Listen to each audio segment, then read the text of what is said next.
Hello po mga kabayan. So ngayon nandito kami nakakimisis sa lumang bahay namin. Papasukin natin mga kabayan kasi matagal-tagal ko na din dito napasok dito. Pero yung bahay ng mama ko ngayon, ito na yung pinatayo ko dati yung nag-abroad ako. Tapos yung lumang bahay namin, nakatayo pa rin dito, hindi pa rin siya na wasak, hindi pa rin giniba. Samahan niyo ako mga kabayan. Marami akong maalala dito na bahay na to. Yung mga high school pa ako at saka elementary dito ako lumaki. Ito mga kabayan yung bahay namin dati. Eto. Dati mga kabayan, kahoy din to dati kaso pinalitan namin. Mas maganda na nga ito ngayon mga kabayan kasi may simento na siya na floor. Dati wala talagang simento na floor. Tapos yung bahay ng mama ko na pinatayo namin dati ito. Dalawa lang sila ng papa ko dyan. Minsan yung mama ko lang mag-isa kasi yung papa ko sa bundok. Tara pasukin natin mga kabayan, makikita nyo dito kung ano yung itsura sa loob. Ito mga kabayan, oh, maganda na nga ito mga kabayan dati kasi mayroong hollow block. Ito yung kuha namin dito, lutuan. Yan, ulingan ba? Ayan, ito na dito. Pagka kuan dati mga kabayan, mula pang bubong to dito, open, tumutulo. Ayan, babasa kami. Tapos ito yung entrance namin dito. Ayan, main entrance. Ito pa nga yung apelido. Ayan, apelido ng papa ko. Tapos, hindi ko makalimutan ito mga kabayan ito. Baliktad yung pagkabit nila dati itong bisagra. Oh. Ayan. Ayan. Ito mga kahoy ito dati, mga sinaunang kahoy pa to ito. Tapos ito kawayan lang talaga siya. Pagpasok mo kawayan. Ayan. So ito yung loob niya, tingnan nyo yung bubong oh. Ayan, so maganda pa rin naman mga kabayan, bahay pa rin ito mga kabayan. Tapos ito yung kusina namin dito. Ayan, dati mga kabayan maganda na ito. Yung may pera na kami dati, nakapagsimento na kami dito. Ito yung maalala ko dati, dito ako nabuhugas. Pagising sa umaga, hugas ng plato. Tapos luto. Ito, yung tubig namin dito malakas oh. Ayan, galing kasi ito ng spring, yung binlog ko din. Ito na yung sabitan namin ng mga kwan dito. Luwag, ganyan, luwag po sandok. Yan, ginagamit pa rin ng mama ko dito yung kusina na to. Tapos tingnan nyo naman mga kabayan, no? Napakasimple lang mga kabayan, no? Yan, tara pasok tayo dito. Ipakita ko sa inyo yung kwarto ko dati mga kabayan, ha? Yan. Yung kwarto ko dito, ito na yung sala namin. Ito yung sala namin dito. I-night mode ko mo kami para makita nyo, ha? Yan, sala namin. Tapos ito yung kwarto ko dati mga kabayan, ipakita ko sa inyo ha. Ayan, ito yung kwarto ko dito. Napakaganda na to dati mga kabayan.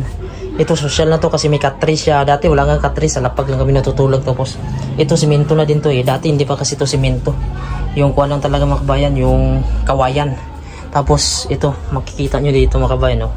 Kamukha ko mga kabayan no. Ito graduate tayo ng college no, 4 years course tayo. Ito 2012 pa tayo nag-graduate mga kabayan. So matagal-tagal na. Ito picture ng kapatid ko to na sa government na siya nagtrabaho ngayon mga kabayan, yung kapatid ko lalaki. Tapos ito may mga picture pa nga ako dito mga kabayan. Hindi pa nakuha ng mama ko. Tingnan natin na. Ayan. Ito picture ko nung grade 6. Ayan, ako yan mga kabayan. No? Payat na payat. Yung ibang picture mga kabayan na itago na ng mama ko. Ito na lang na naiwan. No? Yung mga ako na nga alikabok dito. Hindi na nililinis ng mama ko minsan kasi siya na lang mag-isa dito. Medyo malaki-laki dito yung bahay na to. Ayan o, tingnan nyo may lawa-lawa mga kabayan. Tapos ito yung mga Durabox dati.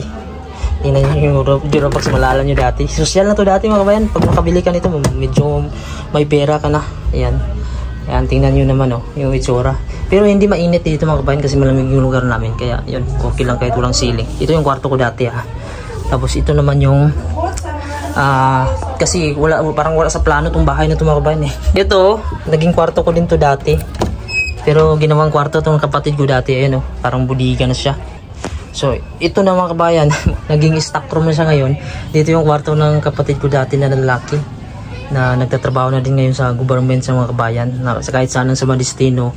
Ayan oh, yung mga kurtina dati sinauna. Oh. Madumi na mga kabayan, hindi na kayang linisin ng mama ko ito kasi plano nang gibain ito. Tapos ito mga kabayan, ito yung bintana lang dito. Ayan, yan. Kahoy lang yan mga kabayan oh. Kahoy. Yan yung bintana. So yan, marami akong maalala dito mga memories mga kabayan no, sa bahay na to. Tapos dito ako tumatambay pagkatanghali kasi malamig ito kawayan. Tapos may TV kami dyan dati, yung kuwan lang kuba, wala na ata dito, parang tinapon na. Ito mga kabayan, ito yung tindahan namin dati dito. Ayan tindahan, pero may kwarto din siya. Ayan, tingnan natin na yun. Napakakuan dito, napakadilim. Sana ba yung ilaw? Wala ng ilaw mga kabayan, madilim. Ayan, so lagyan natin ng flashlight mga kabayan kasi madilim. Ito na yung mga sinaunang rep dati mga kabayan. No? Ayan, mga sinaunang rep. GE pa ito mga kabayan. No? Ayan, ginawa ng stock. So ito yung tindahan namin dati, kaso nalugi kasi nautang lang ng utang. So ito yung tindahan namin. Ayan. So tindahan namin to dito. Ayan. So yung rep, oh, hindi na din gumagana ata to. Naging stock lang ito. Makikita mo, tindahan talaga to. Nalugi lang mga kabayan. Pero isa din to sa nagpapaaral sa akin dati. Itong tindahan na to. Kasi masipag yung papa ko dati. Yung problema lang, lagi siyang nagpapautang sa sobrang bait mga kabayan. Yung wasak-wasak na yung ceiling, oh. Kaya nalugi kami. Ayan. So dito may pintuan na naman siya. Kasi nga palabas to sa may tindahan. Tapos hindi ko makalimutan dati, may bilyaran to dito. Ayan. Tapos ito yung bintana namin mga kabayan. Ayan. Social yung bintana namin sa dati mga kabayan. Maganda na to. Matibay na to kasi yung masarado mo siya, ma-open, oh. Dati kawayan lang, so nag-improve kami. So ito yung kuha namin mga kabayan. Ito, pintuan. Parang lawanit lang to sa mga kabayan, oh. Yan, lawanit. Yan, sana basag-basag na siya. Tapos ito, naging kwarto ng mama at papa ko dati ito. Yan, naging stock room lang nga ng kuha. Maganda na din to mga kabayan, itong sahig na to kasi mayroon siyang kulay. Parang sa atin ngayon, tiles na siya. So dati pag may ganyan, may kulay mga kabayan, parang mayaman ka na eh. Ayan, so naging stock room na. So ganito lang talaga yung bahay namin dati. Pero ito maganda. Maganda na ito mga kabayan dati. Kasi may mga plywood na. Yung pinakauna talaga mga kabayan, nagiba na kasi siya. Balikuan lang talaga siya. Kawayan, tsaka nipa. Yun, yung bahay namin dati. So ngayon, okay na siya, no? Kasi mayroon siyang kuwan. Mayroon siyang tawag ito plywood. Kahit papaano mga kabayan. Labas-pasok lang din yung hangin nito. Kaya maganda na din to. So ito yung sa kapatid ko ngayon, yung bunso namin, yung picture na yan. Tapos ito yung mga picture ng magkakapatid kami, oh.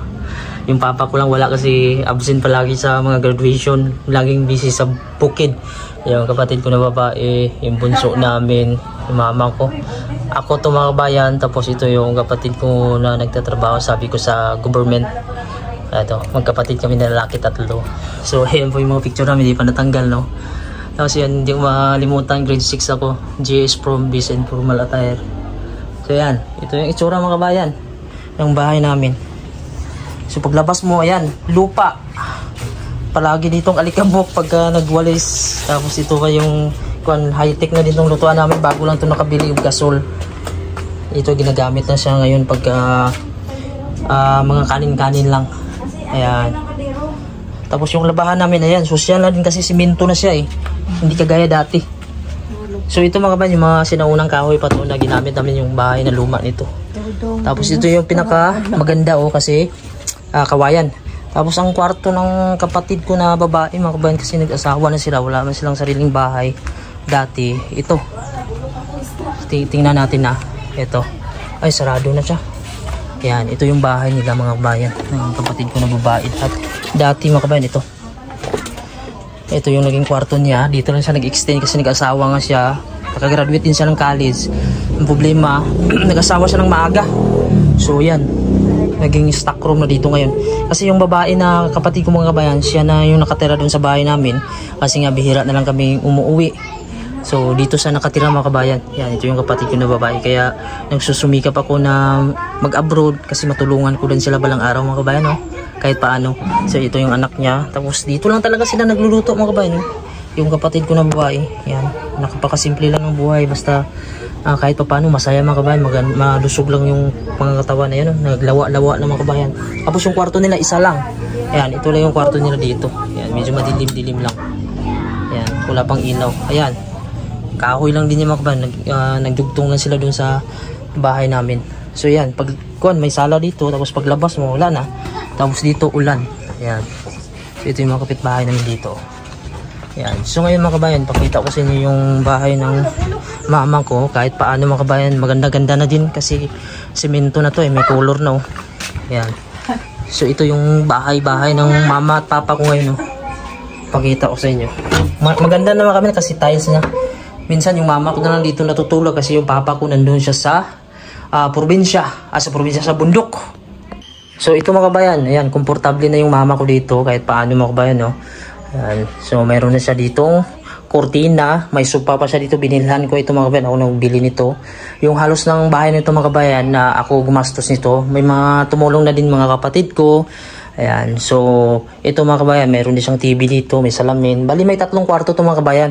Ito yung isa, ito yung pangalawa, so yun yung una.